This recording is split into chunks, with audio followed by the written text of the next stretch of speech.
y leemos un versículo bíblico, Lucas 24, 49. Todos los versículos del día de hoy van a ser de la Nueva Versión Internacional.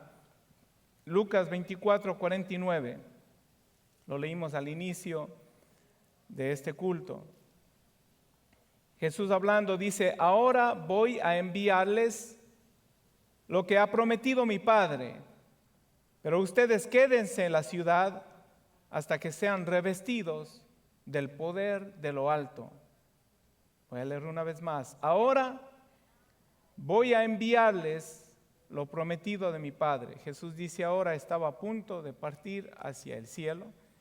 Es aproximadamente 40 días después de su muerte y resurrección. Él pasó 40 días compartiendo con sus discípulos, apareciéndoseles a Él, comiendo con ellos. Y estando a punto de ascender, dice estas palabras: ahora yo voy a enviarles lo prometido a mi Padre, pero ustedes quédense en la ciudad hasta que sean revestidos del poder de lo alto. Oremos. Padre, gracias por tu palabra, Señor, en esta hora. Gracias, Señor, por permitirnos llegar hasta estos días y ser testigos de un poder maravilloso, de una promesa que tuvo y tiene cumplimiento todos los días, Señor. Esa promesa que empezó hace 2000 años en el día de Pentecostés. Hoy somos el producto de la aflicción de Cristo, de su victoria sobre la muerte, de su ascensión y su exaltación, para poder enviar esa promesa gloriosa del Santo Espíritu de Dios a nuestras vidas. Hemos orado, hemos clamado, hemos cantado, Señor, toda esta semana, en la cual hemos proclamado ayuno, Señor, buscando esa presencia gloriosa. Habla ahora a nuestros corazones y derriba, Señor, todo argumento que se levante en contra de tu palabra. En el nombre de Jesús establece tu reino en nuestras vidas. Amén y amén. Puede tomar asiento.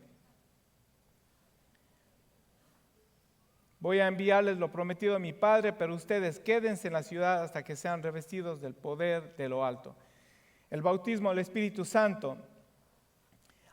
El Evangelio según San Lucas y el libro de Hechos son contiguos. San Lucas terminó de escribir en Lucas 24, 49 y al inicio de Hechos, el versículo 4, dice aproximadamente lo mismo. Una vez dice, mientras comía con ellos, les ordenó, mientras Jesús comía con ellos, les ordenó y les dijo: no se alejen de Jerusalén, sino esperen la promesa del Padre, lo cual estaba mencionado en Lucas, la promesa, lo prometido de mi Padre. En el Evangelio según San Lucas dice que recibirán poder de lo alto. Esta era la promesa de Dios, que recibirían poder de lo alto. Es una promesa. La promesa, mire, las personas hacen promesas y a veces rompen sus promesas. Pero hay uno que es llamado fiel y verdadero, que cumple sus promesas. El Dios que hizo los cielos y la tierra, su Padre y mi Padre. Y Él hizo una promesa. Dice: no se alejen de Jerusalén, sino que esperen la promesa del Padre, la cual les he hablado. Y después Jesús especifica cuál es esa promesa. Juan bautizó con agua, pero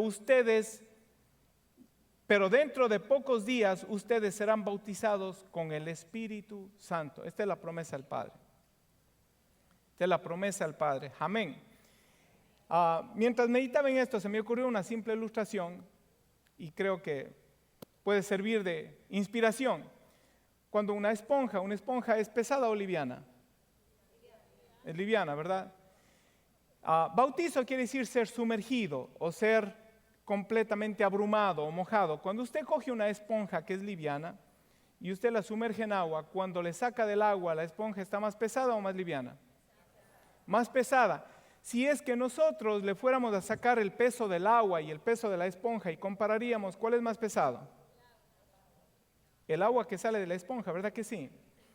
Entonces, meditaba yo, así es como podemos tipificar el bautismo del Espíritu Santo. En primer lugar, nosotros somos como una esponja, necesitamos del Espíritu Santo de Dios y necesitamos ser llenos, y cuando esa llenura, cuando el bautismo del Espíritu Santo llega a nuestras vidas, lo que más pesa es la presencia de Dios, que nuestra naturaleza esponjosa, amén. Y por eso es que necesitamos nosotros del bautizo del Espíritu Santo. Gloria sea a Dios. Y el bautismo del Espíritu Santo comienza con una experiencia inicial de una manifestación gloriosa, de esa venida del poder de Dios sobre nuestras vidas. Pero ese bautizo debería perpetuarse diariamente en la vida del creyente. ¿Cuántos lo saben? Gloria sea a Dios. Si usted toma una esponja y la deja aquí, ¿qué pasa? ¿Ah? El agua se va cayendo, ¿verdad? Y la esponja se seca. El Espíritu Santo de Dios no se evapora, ni tampoco se nos escapa, pero como dijo Manuel hace un rato, ¿verdad? Podemos nosotros o apreciar o abrazar su presencia, o podemos, por alguna circunstancia, por los quehaceres de la vida, podemos ignorar su presencia.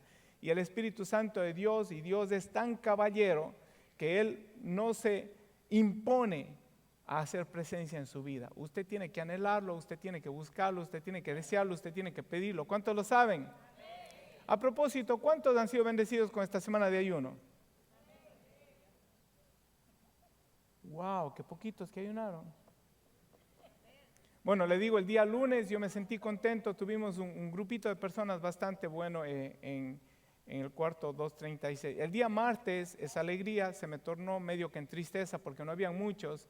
El día miércoles estuvimos aquí algunos de los hermanos junto con la iglesia en inglés, pero el día jueves vi una persona que llegó a la oración. Después llegaron 2 personas más, amén, pero eran 3 personas las que estaban allí, más María, Manuel y yo. El día del retiro familiar, ¿cuántos sabían que había retiro familiar? ¿Cuántos no sabían que había retiro familiar?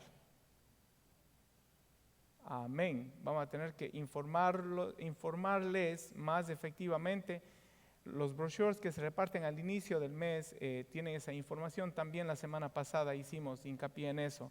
Estuvimos aproximadamente 32 personas el día de ayer, de 7 de la mañana a 1 de la tarde, orando e intercediendo por usted. Pero no se ponga triste si usted no estuvo. La próxima vez es su turno, ¿verdad que sí? Amén. Vamos a planear otro ayuno prontito, porque sabe que este ayuno ha sido de grande bendición para mi vida. ¿Cuántos pueden testificar de eso y decir que ha sido de grande bendición? Necesitamos perpetuar esta disciplina y hemos estado orando justamente enfocándonos en este día, en el día de Pentecostés, en la promesa del Padre. Hoy quisiera que aprendamos acerca de la promesa del Padre y cómo recibirla. La promesa del Padre es para todos los que creen. Diga usted, dígalo fuerte, esa promesa es para mí. Diga, la promesa del Espíritu Santo es para mí. Es para mí, aleluya. Esto es lo que nosotros llamamos la celebración de Pentecostés. ¿Cuántos aquí podrían decir con efectividad claramente que saben qué es Pentecostés?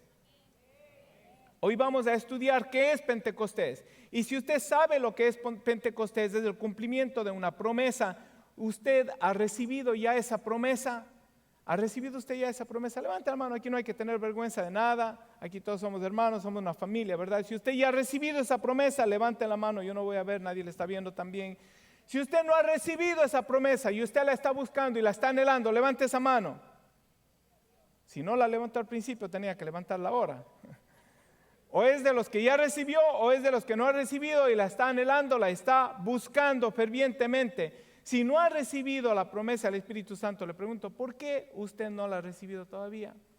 Si Dios cumple sus promesas. Entonces, el día de hoy vamos a aprender lo que es la promesa, por qué vino la promesa, para qué vino la promesa y cómo la recibimos. ¿Qué les parece?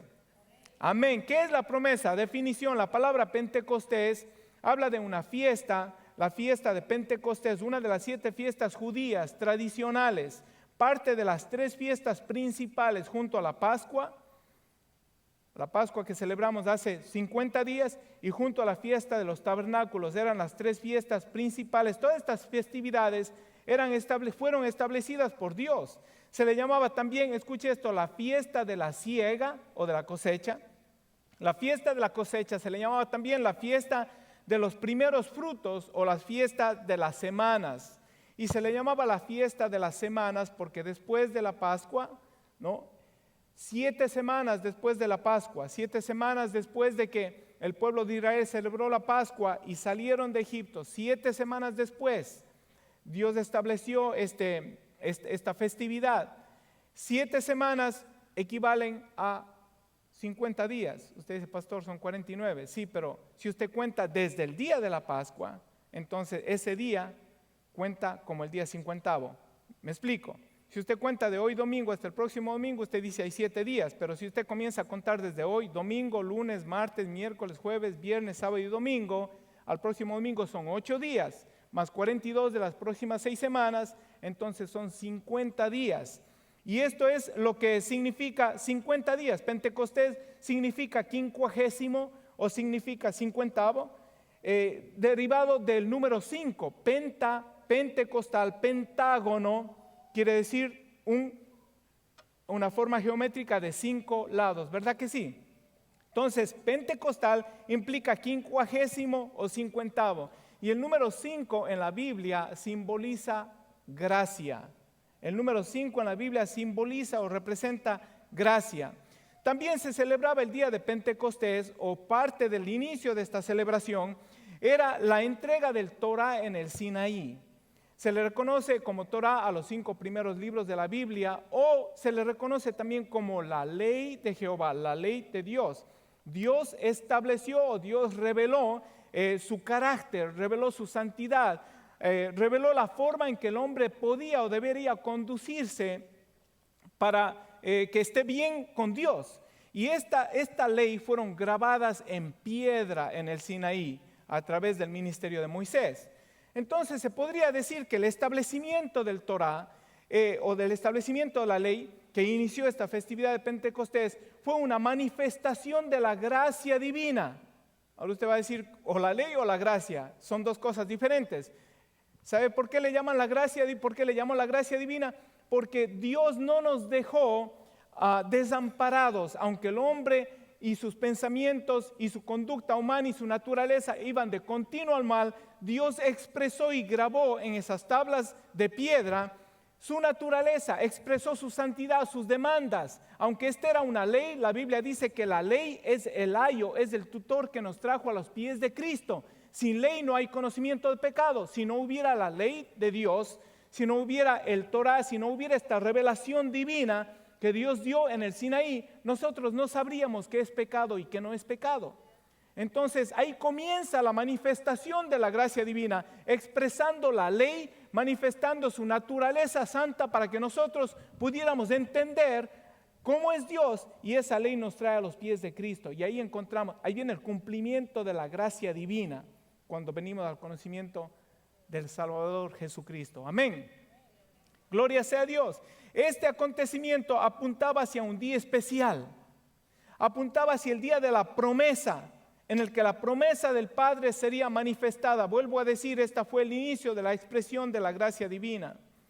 Hechos 2:1 dice la palabra de Dios: cuando llegó el día de Pentecostés, vuelvo a decir, esta fiesta apuntaba hacia un día glorioso. Cuando llegó el día de Pentecostés, estaban todos unánimes juntos, y de repente, diga de repente, sin previo aviso, vino del cielo un estruendo como de un viento recio que soplaba, el cual llenó toda la casa donde estaban sentados. Y se les aparecieron lenguas repartidas como de fuego, asentándoles sobre cada uno de ellos, y fueron todos llenos del Espíritu Santo. Diga todos. Todos fueron llenos del Espíritu Santo. Y escuche esto, y comenzaron a hablar en otras lenguas. Comenzaron a hablar en otras lenguas.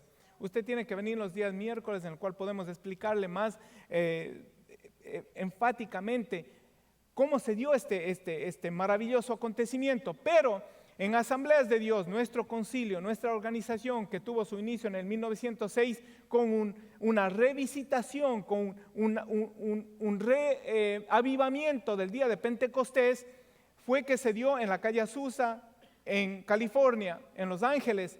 Empezó nuevamente a manifestarse esta glosalolía que se le llama. Cuando la presencia de Dios desciende, el ser humano no puede expresar con su razonamiento, tampoco puede expresar con un lenguaje humano las maravillas de Dios. Cuando la presencia de Dios llena un lugar, usted siente el deseo de adorar a Dios de tal manera que le faltan palabras. Y entonces nuestro razonamiento no puede procesar tan maravillosa presencia. Nuestro lenguaje no puede expresar las alabanzas que queremos dar a Dios. Entonces viene una glosalolía. Esto es lo que la Biblia le llama el hablar en nuevas lenguas. Y en Asambleas de Dios tenemos esto como una base doctrinal. La evidencia física inicial del bautismo del Espíritu Santo es el hablar en nuevas lenguas. Esto quiere decir una expresión de la presencia de Dios en su vida. Esto quiere decir una experiencia extravagante, sobrenatural, que usted no la puede expresar con palabras. Pedro explicó esto de la promesa. Después de que llegó el día de Pentecostés, todo el mundo se alborotó al ver 120 personas. Decían esto, están borrachos porque están hablando en otras lenguas, y algunos estaban hablando en idiomas, en otros idiomas terrenales, pero muchos de ellos estaban hablando en lenguas angelicales, como dice la palabra de Dios, lenguas dadas por el Espíritu. Y Pedro tuvo que hacer una explicación a partir de este acontecimiento. Y en el versículo 14 del Hechos 2, dice: entonces Pedro con los 11 se puso en pie y dijo a voz en cuello: compatriarcas judíos y todos ustedes que están en Jerusalén, déjenme explicarles lo que sucede. Presten atención a los que les voy a decir. Estos no están borrachos como suponen ustedes, apenas son las 9 de la mañana. En realidad lo que pasa es lo que anunció el profeta Joel. Y esto es lo que dijo el profeta Joel: sucederá en aquellos últimos días, dice Dios, derramaré mi espíritu sobre todo género. La Reina Valera dice sobre toda carne. Diga conmigo, sobre toda carne. Ahora diga conmigo, yo soy carne. Aleluya. El Espíritu Santo iba a ser derramado sobre todo género, sobre toda carne. Y dice la palabra de Dios: los hijos y las hijas de ustedes profetizarán, tendrán visiones, los jóvenes y sueños los ancianos. Y en esos días derramaré mi espíritu aún sobre los siervos y mis siervas, y profetizarán. Sobre los esclavos aún, sobre la raza menospreciada, sobre una parte de la sociedad que eran considerados como menos que seres humanos. Así era como eran considerados los esclavos. Pero el Señor dice: yo voy a derramar mi espíritu sobre todo género humano, sobre toda carne, aún sobre los menospreciados. Si en tu vida tú has sido menospreciado, posiblemente en tu niñez, en tu juventud, o posiblemente aún el día de hoy eres menospreciado en tu familia, en tu trabajo, o en la sociedad en la que vives, en la cultura en la que vives, déjame decirte que el Espíritu Santo de Dios es para ti también. Sobre todo género humano. Gloria sea a Dios. Esta explicación de Pedro al final de su discurso se convirtieron 3,000 personas. 3,000 personas. ¿Qué dijimos que era la celebración de Pentecostés? Dijimos que era una celebración de cosecha, ¿verdad? Hablando de cosecha, 3,000 personas con una predicación. ¡Wow! Eso es una cosecha, ¿verdad que sí? Y no solamente eso, sino que fueron también la fiesta de Pentecostés, la fiesta de los primeros frutos. La primera cosecha y los primeros frutos, 3,000 personas vinieron al conocimiento de Dios el día de Pentecostés. Era el cumplimiento de lo que se venía celebrando en la antigüedad por siglos de parte de los judíos. Hubo una gran cosecha, hubo una manifestación de la gracia divina. Y hoy estamos aquí porque hubo un Pentecostés. Estamos hoy aquí porque hace 2,000 años 120 personas fueron encendidos por el fuego del Espíritu Santo de Dios, y el diablo no ha podido apagar ese fuego. A través de los años el Evangelio ha permanecido, ha perseverado siendo predicado, y gloria a Dios que llegó a mi vida, gloria a Dios que llegó a su vida. ¿Por qué de la promesa? ¿Por qué de la promesa? ¿Por qué Dios hizo esta promesa? El hombre sin Dios está perdido. ¿Cuántos lo saben? Aleluya. Si usted todavía no está convencido de esto, mi hermano, déjeme decirle, usted sin Dios está frito, está perdido. Y la Biblia dice que en el infierno arderá el fuego y azufre, entonces está frito. Usted sin el Señor está perdido. Pero escuche esto, con Dios, nosotros con Dios, Emmanuel, el hombre sin Dios está perdido, el hombre con Dios no el hombre que cree en Dios. Porque hay millones de personas que creen en Dios, pero usted necesita caminar con Dios. Es una gran diferencia creer en Dios que tener a Dios de su lado o tener a Dios dentro de usted. El hombre con Dios es más que victorioso. El hombre con Dios puede ejercitar dominio propio sobre las cosas que acechan en contra de su alma. El hombre con Dios puede amar a su enemigo. El hombre con Dios puede orar por sus enemigos. El hombre con Dios puede ser fiel a su esposa todos los años de su vida. El hombre con Dios puede ejercer un sacerdocio santo, interceder por sus hijos. El hombre con Dios es más que vencedor en esta vida. Aleluya. El hombre sin Dios no entiende su propósito de existencia. Hemos citado aquí una frase que dice: hay dos fechas importantes en la vida de un ser humano: el día en que nace y el día en que reconoce para qué nació. Y el día que el propósito de Dios se reveló en nuestras vidas es el día en que nosotros pudimos nacer de nuevo y reconocer para qué existimos en este mundo. El hombre con Dios, Jesucristo, Emmanuel, Dios con nosotros. Él dijo en su palabra: no les voy a dejar huérfanos. El amor del Padre estaba arraigado en Jesús. Jesús dijo: yo me voy, pero no les voy a dejar huérfanos, le dijo a los discípulos. ¿Por qué? Porque él sabía que los discípulos, por más que hayan sido Pedro, Juan, Jacobo, cualquiera que haya sido los discípulos, Jesús sabía que sin su presencia, sin el poder de Dios, no iban a poder sobrevivir, ni siquiera iban a poder sobrevivir y mucho menos llevar a cabo el cumplimiento del plan de Dios. No les dejaré huérfanos. ¿Por qué la promesa?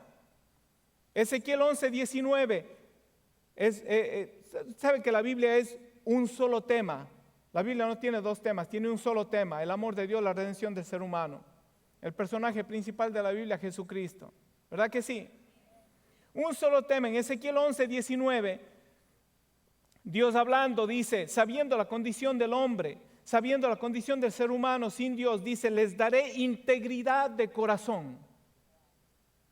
Les daré integridad de corazón. Un corazón que no es íntegro es un corazón que está dividido, un corazón que no puede cumplir el plan divino. Hay muchas personas que cumplen grandes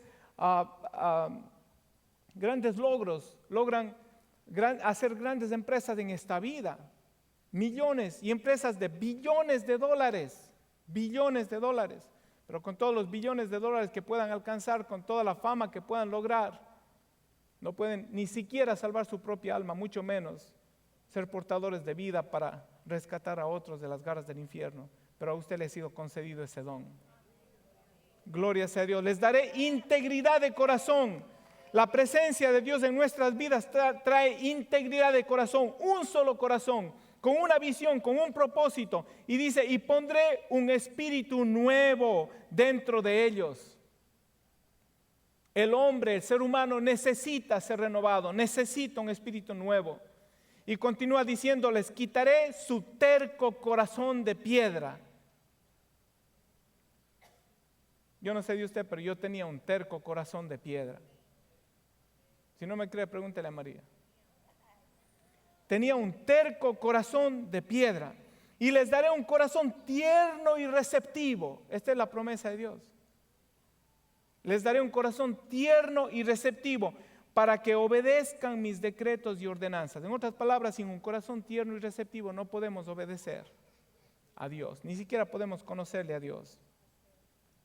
Para que obedezcan mis decretos y ordenanzas, entonces verdaderamente serán mi pueblo y yo seré su Dios. No se puede ser parte del pueblo de Dios con un corazón dividido. Hay que tener un corazón íntegro. No un corazón de piedra, sino un corazón de carne, tierno y receptivo para poder obedecer. ¿Cuántos tienen corazón de carne, tierno y receptivo? Aleluya. ¿Cuántas mujeres tienen un esposo con corazón de carne, tierno y receptivo? Pocas. ¿Cuántos esposos tienen una esposa con corazón de carne, tierno y receptivo? Si quieren comer cena, más vale que digan amén.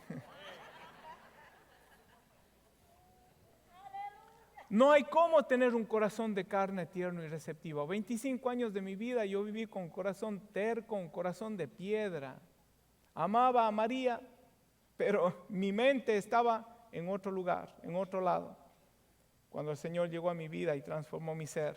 Mi corazón de piedra fue desarraigado. ¿Cuántos son testigos de eso?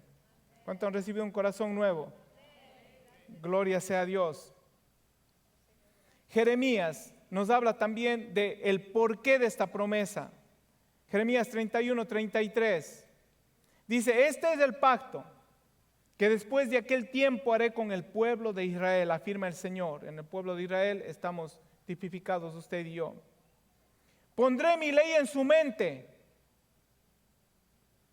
y la escribiré en su corazón. Recuerda la manifestación de la gracia de Dios en el Sinaí. El Señor tuvo que grabar en piedra su ley. Y esa ley grabada en piedra sirvió para instruir al pueblo de Israel acerca de la santidad de Dios, pero no les dio poder para cumplir con la santidad de Dios. Y el Señor dice, el ser grabado en piedra, mi ley, no basta. Y el Señor dice, voy a hacer algo más. Dice, dice, en aquel tiempo haré con el pueblo de Israel, afirma el Señor, pondré mi ley en su mente y la escribiré en su corazón. El Espíritu Santo de Dios vino a grabar en nuestro corazón, no de piedra, un corazón de carne. Vino a grabar la revelación de la santidad de Dios. Vino a grabar su palabra y la continúa grabando. Cada día conocemos más del Señor, cada día abrazamos más del Señor, cada día esa semilla divina va transformando nuestra vida y nuestro ser, ¿verdad que sí? Gloria sea a Dios. Y seré su Dios y ellos serán mi pueblo. El Espíritu Santo vino a renovar nuestra mente y a grabar su ley en nuestro corazón. Ya sabemos qué es la promesa y por qué vino la promesa, porque el hombre sin Dios no tiene poder de lo alto, el hombre sin Dios no puede cumplir el plan de Dios. Un corazón terco, un corazón de piedra, su sentencia es el infierno. Hay un infierno. Hoy en día no se habla del infierno en las iglesias, hay un infierno, hay una condenación eterna. Y nosotros hemos sido rescatados de esas garras. ¿Para qué de la promesa? ¿Para qué es la promesa? Aleluya. Le voy a leer Efesios 3:8. Pablo hablando, dice, aunque soy el más insignificante de todos los santos, recibí esta gracia de predicar a las naciones las incalculables riquezas de Cristo y de hacer entender a todos la realización del plan de Dios, el misterio que desde los tiempos eternos se mantuvo oculto en Dios, creador de todas las cosas. Versículo 10. El fin de todo esto es que la sabiduría de Dios en toda su diversidad se dé a conocer ahora por medio de la iglesia a los poderes y autoridades en las regiones celestiales. ¿Qué es la promesa? La promesa es la manifestación de la gracia divina. Es Pentecostés, el derramamiento del Espíritu Santo. ¿Por qué? Porque el ser humano necesita ser renovado, necesita un corazón nuevo y un espíritu nuevo para poder obedecer. Necesita que las leyes del Señor sean grabadas en nuestros corazones. ¿Para qué? ¿Para qué? El fin de todo esto es que la sabiduría de Dios, en toda su diversidad, la Reina Valera dice la multiforme sabiduría de Dios, se dé a conocer ahora por medio de la iglesia. Diga, por medio de mí. Dígalo más fuerte, por medio de mí. Dígalo, yo soy la iglesia. Que la multiforme sabiduría de Dios sea dada a conocer por medio de la iglesia a los poderes y autoridades en las regiones celestiales. En la Reina Valera dice a los principados y a las potestades. Dios derrama de su espíritu sobre vasijas, sobre el ser humano, nos constituye templo del Espíritu Santo de Dios, representantes, embajadores de Cristo en esta tierra. No para que cantemos coritos y nos gocemos nada más. No para que seamos bendecidos y para que escapemos del infierno nada más. sino para que usted y yo con autoridad anunciemos a los principados y a las potestades que Jesucristo es el Señor de señores y el Rey de reyes. Para eso vino el Espíritu Santo de Dios a nuestras vidas. Y lo anunciamos con una vida de santidad, con una vida de testimonio, con una vida de sometimiento. Lo anunciamos predicando el Evangelio. Lo anunciamos viviendo la palabra. Para que los principados y potestades sepan la multiforme sabiduría de Dios. Aleluya. Si esto no le inspiró, vamos a leer otro versículo. Aleluya. Primera de Pedro 2:9. Pero ustedes son linaje escogido, real sacerdocio, nación santa, pueblo que pertenece a Dios. Diga, ese soy yo. Dígalo más fuerte, ese soy yo. Para que proclamen las obras maravillosas del que los llamó de las tinieblas a su luz admirable. Diga, ese soy yo. Para eso hemos recibido el Espíritu Santo de Dios, para anunciar las virtudes del que nos llamó de las tinieblas. En otras palabras, las tinieblas no pueden prevalecer en contra de su vida. Usted ha sido dado autoridad para declarar a los poderes de las tinieblas: Cristo es el Rey y Señor. Y mientras usted vive una vida sometida al señorío de Cristo, usted va a vivir en victoria. La gente del mundo teme a todo, teme lo desconocido y teme lo conocido y todo lo demás. Y hay muchos que tiemblan ante los poderes de las tinieblas. Y no sé si alguien aquí es testigo, pero nosotros hemos visto de cerca personas oprimidas y personas poseídas por demonios. Posiblemente usted diga: pastor, yo nunca he estado poseído, pero usted ha estado oprimido. Y el espíritu que operaba en usted antes de venir a Cristo era el espíritu de Satanás. La Biblia dice que es el espíritu que opera en los hijos de desobediencia y tomó poder de lo alto. Tomó el Espíritu Santo de Dios, investile a usted de poder para usted librarse del yugo de esclavitud del pecado.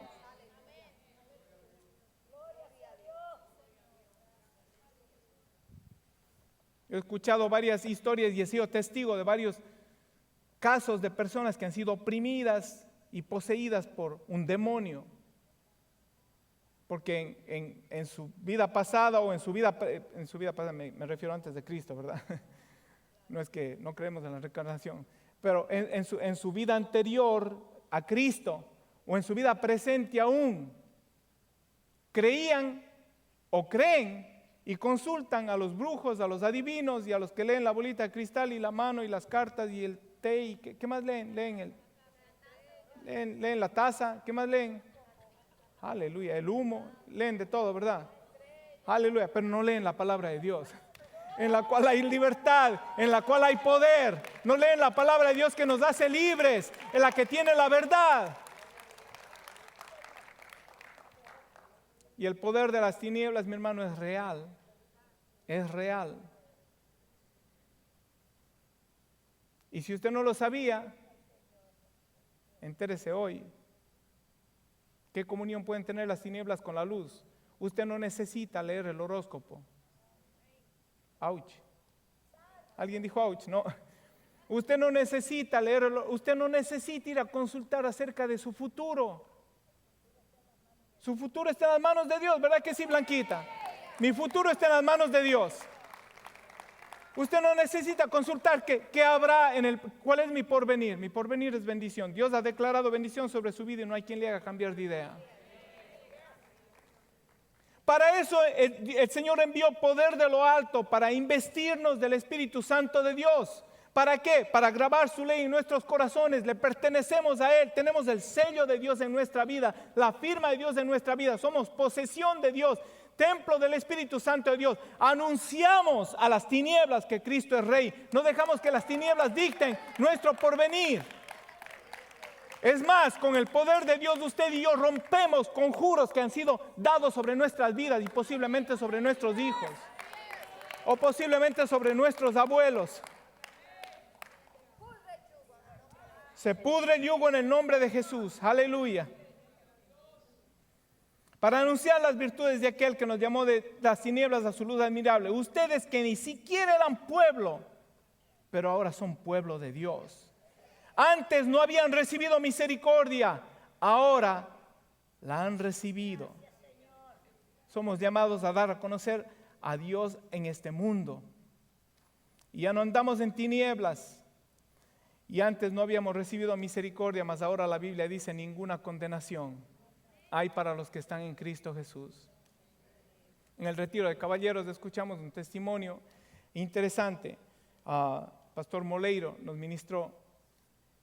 A propósito, caballero, anótese para el próximo retiro. Anótese. Amén.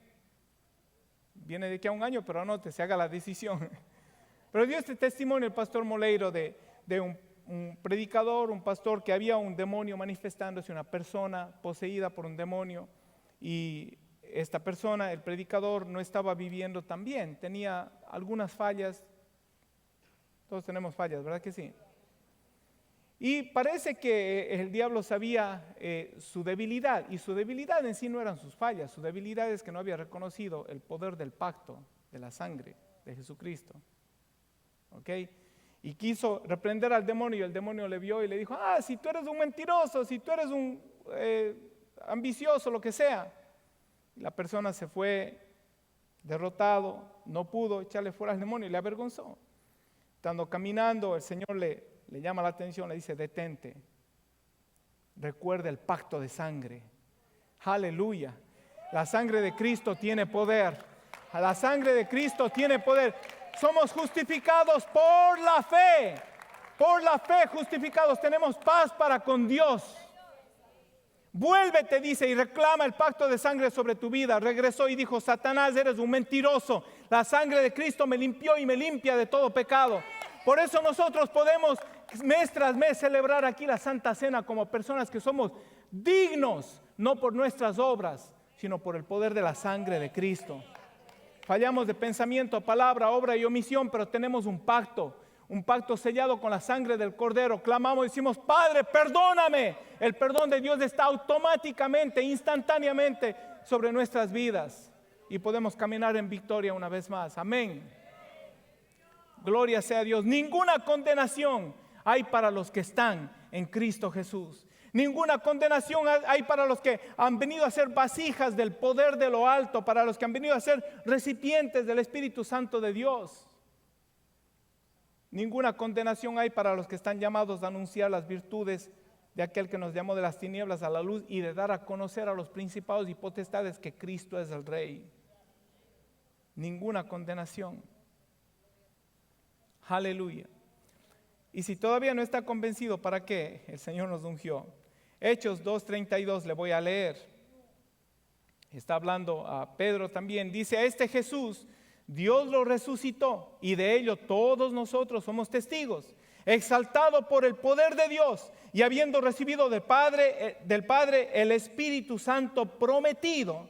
Escuche esto: exaltado por el poder de Dios, y habiendo recibido del Padre el Espíritu Santo prometido, estamos hablando de la promesa del Padre, ha derramado esto que ustedes ahora ven y oyen. Pero escuche esto. Él hace referencia a un salmo en el Antiguo Testamento. Dice: David no subió al cielo. Sin embargo, él declaró en uno de sus salmos: dijo el Señor a mi Señor. Si queremos parafrasear, dijo el Padre al Hijo, o dijo el Padre a Jesucristo. Dijo el Señor a mi Señor. Recuerde que David vivió cientos de años antes de Cristo, pero la mayoría de los salmos son proféticos en naturaleza, son salmos mesiánicos, muchos de ellos. Dijo el Señor a mi Señor: siéntate a mi diestra hasta que ponga a tus enemigos por estrado de tus pies. Ahora, yo pensé que Cristo triunfó en la cruz del Calvario, le pisó la cabeza al diablo. Entonces, ¿qué es lo que pasa aquí? Aleluya. Del momento de la sentencia al momento de la condena hay un espacio de tiempo. La Biblia dice que el diablo sabe que le queda poco tiempo. Cristo le pisó la cabeza al diablo. La Biblia le llama la serpiente antigua, ¿verdad? Usted le pisa la cabeza a la serpiente, la cola todavía queda siendo así, ¿verdad que sí? Cristo ya no tiene enemigos porque Él triunfó sobre el diablo en la cruz del Calvario. La Biblia dice que él vino a destruir al que tenía el imperio de la muerte. Y él fue exaltado hasta lo sumo para recibir el Espíritu Santo de Dios. Eso es lo que dice aquí. Se haga de cuenta, vamos a hacerlo, a ilustrarlo de esta manera. Jesucristo, habiendo muerto, habiendo vivido una vida santa, muerto y ofrecido su sangre para expiación de los pecados de todo ser humano, sube hasta el trono de la gracia, se presenta ante el Padre, la Biblia dice, con su propia sangre. Él es declarado justo, ¿no? Por eso resucitó, porque vivió una vida sin pecado, es declarado sumo sacerdote. Comenzamos leyendo que en Lucas Jesús dice: voy para enviarles la promesa al Padre, voy a recibir lo que el Padre prometió. Jesús llega al cielo, le dice: Padre, he vencido, di mi vida por la humanidad. Los seres humanos, yo estuve allí, yo fui uno de ellos, necesitan poder de lo alto. Dame la promesa que tú hiciste desde hace miles de años. El Señor le da la promesa, el Espíritu Santo. Jesucristo derrama el Espíritu Santo sobre la iglesia. Y ahora el Padre le dice: siéntate a mi diestra, hasta que ponga a tus enemigos por estrado de tus pies. Quiere decir, hasta que los ponga a tus enemigos bajo la planta de tus pies, ¿verdad? Pero Jesús no tiene enemigos, ya está en el cielo. Pero ¿sabe qué? Los enemigos suyos son enemigos del Señor. La duda, el temor, la pobreza, la enfermedad, los enemigos suyos, nuestros enemigos, son los enemigos del Señor. Y Dios le declara a Jesús, le dice: mira, toma el Espíritu Santo de la promesa, el poder de lo alto, dalo a la iglesia. Y ahora la iglesia va a anunciar las virtudes de aquel que nos llamó de las tinieblas a la luz.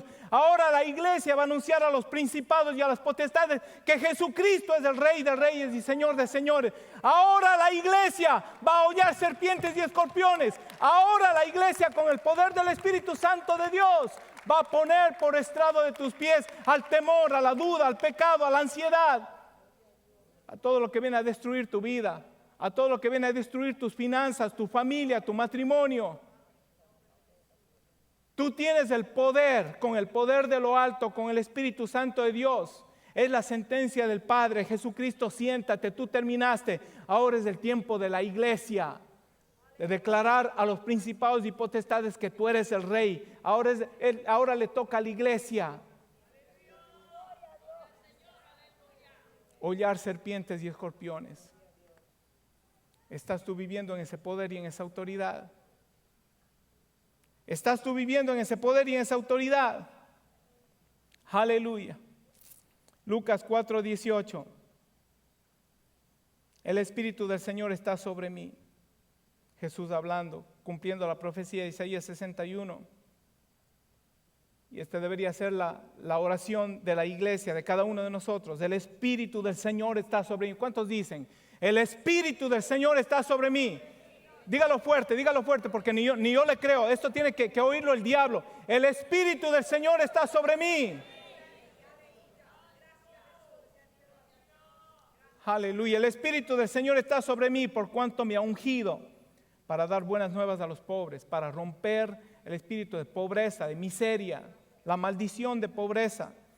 Me ha enviado a sanar a los quebrantados de corazón, a los oprimidos, a las personas que están sumidos en tristeza, en amargura, que no pueden sacudirse una experiencia del pasado, que no pueden sacudirse un menosprecio del ayer, a personas que todavía cargan la mochila de su niñez, quebrantados de corazón, que no se sienten valorados.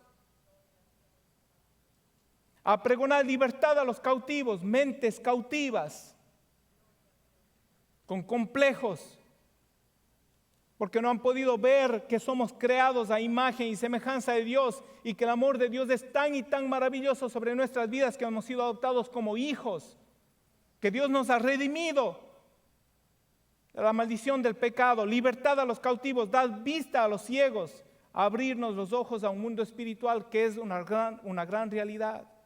No podemos ignorar este mundo espiritual. Para esto fuimos llamados. Fuimos llamados del mundo de las tinieblas al mundo de la luz, a poner en libertad a los oprimidos y a predicar el año agradable del Señor. El creyente debe andar predicando: hoy es el día de salvación. Este es un buen día. Dios va a hacer algo maravilloso en tu vida. No importa cómo te sientas, a veces no nos sentimos bien, pero podemos decir, hoy es un día maravilloso, este es el día que hizo el Señor, me alegraré y me gozaré en Él. Y cuando transmitimos este mensaje a otras personas, estamos anunciando buenas nuevas. Aleluya, este mundo no necesita malas noticias, está lleno de malas noticias, ¿verdad? No necesitamos comunicar otra mala noticia, necesitamos comunicar unas buenas nuevas de esperanza, de salvación en Cristo Jesús. Gloria sea a Dios. Aleluya. Hemos visto qué es la promesa, el porqué de la promesa y el para qué de la promesa. ¿Cómo se recibe la promesa? Yo le invito no se ponga de pie todavía porque vamos a demorar un ratito. Después me dicen, pastor, usted manda a parar y nos tiene parado 40 minutos. No, pero voy a invitar a los músicos que pasen. Aleluya. Gloria sea a Dios. ¿Cómo se recibe la promesa? Wow, ¿cuánto cuesta? ¿Qué precio hay que pagar? ¿Qué precio hay que pagar para esta promesa? Aleluya. En primer lugar es una promesa. No es una venta. Lo cual quiere decir es un regalo. Cuando es un regalo usted tiene que pagar. No, es gratis, ¿verdad? Manuel me hizo reír el día viernes, dice que hay algunos que dicen, mira, si tú me das $10, yo te regalo este CD de gratis. Pero Dios no trabaja así. Dios es el dador de toda buena dádiva y de todo don perfecto. Él sabe nuestra condición. Él sabe que sin Él estamos perdidos. Y Él no es un Dios contencioso, no dice, pues si tú haces esto, yo hago esto. Él demanda que nos rindamos a Cristo. Ahora, una de las concepciones erróneas que más ha entorpecido el mover de Dios, del Espíritu de Dios en el ser humano y especialmente en el creyente, es lo siguiente. Escúcheme bien. Las personas dicen, bueno, el Señor tuvo misericordia de mí, me perdonó y me salvó, amén. Le preguntamos, ¿has recibido el Espíritu Santo? No, yo no sé, no soy digno, no sé, no estoy preparado. Es como si una mentalidad religiosa nos viniera persiguiendo, ¿verdad? Esa mentalidad religiosa que dice que tienes que pagar un precio, tienes que pagar una indulgencia, tienes que hacer un sacrificio para recibir el perdón de Dios. Eso es falso. Esa es una mala interpretación de la gracia divina, porque usted y yo somos salvos por la gracia de Dios. Si es que un sacrificio suyo podría sorprenderle a Dios, Cristo no hubiera tenido que venir. No hubo un camino antes de Cristo. Cristo fue el único sacrificio que nos hace estar en pie como dignos delante de Dios. No son nuestras obras.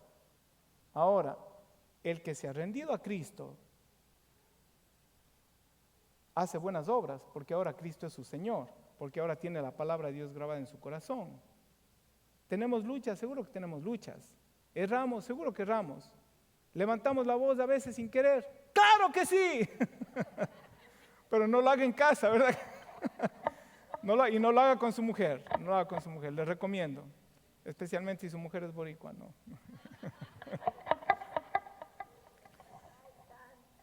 Tengo que portarme bien para recibir el favor de Dios. Mire, usted no puede hacer nada para que Dios le ame más a usted. ¿Cuántos sabían eso? Dios ha derramado su amor en nuestros corazones. Usted y yo no podemos hacer nada para que Dios nos ame más. ¿Cómo se recibe? El don del Espíritu Santo se recibe creyendo que está para usted. Por eso hoy hemos hablado qué es, por qué es y para qué es. ¿Cuántos dicen el Espíritu Santo de Dios es para mí? Es para mí, somos hijos. Por eso murió Cristo. Por eso murió Cristo. Por eso ascendió al cielo. Por eso tuvo la promesa al Padre y la derramó sobre su iglesia. Yo soy la iglesia de Dios. Somos la iglesia de Dios. El Espíritu Santo de Dios es para mí.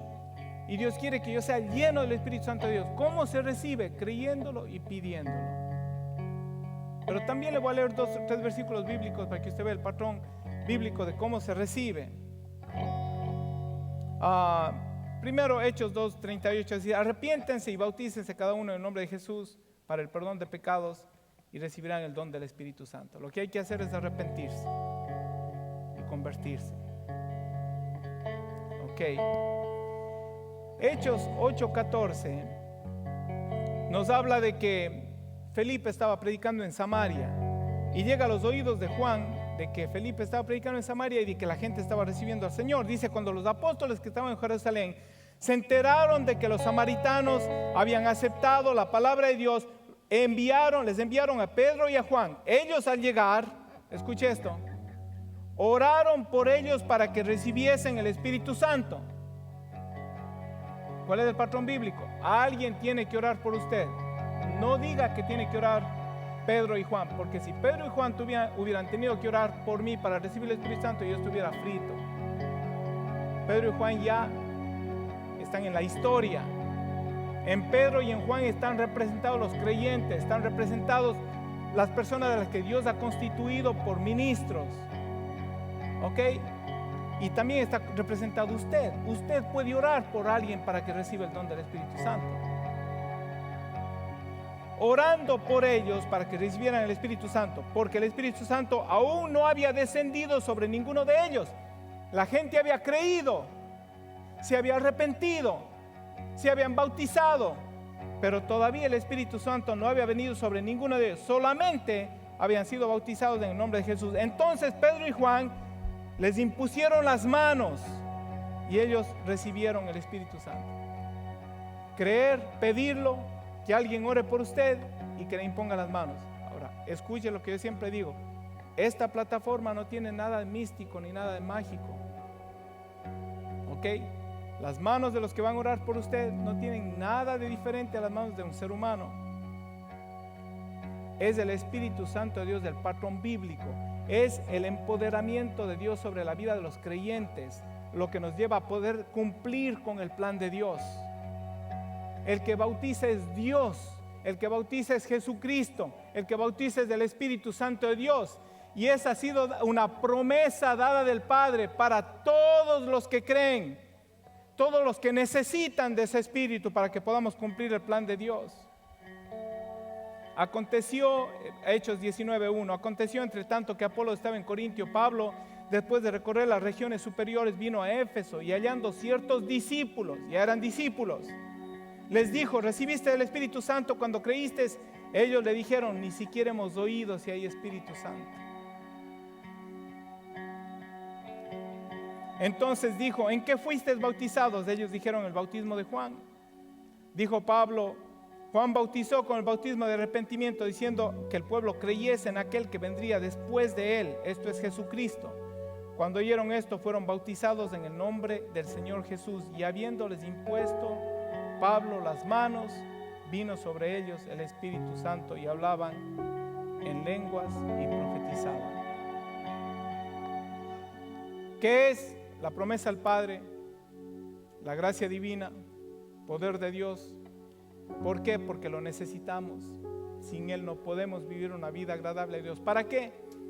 Llenarnos de poder y autoridad y poder declarar a las tinieblas, a los principados, a las potestades, para poder echar fuera el temor, la duda, para poder echar fuera la ansiedad, para poder sanar enfermos, para poder establecer el reino de Dios.